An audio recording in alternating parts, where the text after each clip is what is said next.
ஒண்ணுத்துக்கு 3 காலு ஒண்ணுத்துக்கு காலே அது ஒண்ணுத்துக்கு 4 காலு ஒண்ணுத்துக்கு 3 காலு ஒண்ணுத்துக்கு காலே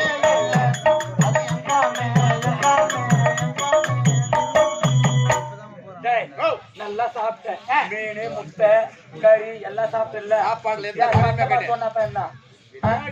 உயிர் பொண்ணு கத்துற சத்தமா சொல்ல சாப்பிட்டுதானே மீன் ஒண்ணுத்துக்கு 3 காலு ஒண்ணுத்துக்கு காலே அது என்னது என்னது என்னது ஆமா ஏண்டி என்னடி இவங்க ஏதோ பெரிய புதுசா ஏதோ ஒரு கேள்வி கேட்க போறாங்க இந்த கேள்வி எனக்கு பதில் தெரியும்டா சொல்லம்மா அது வந்து அது வந்து உள்ள போதா இல்ல வெளியே வருது அது வந்து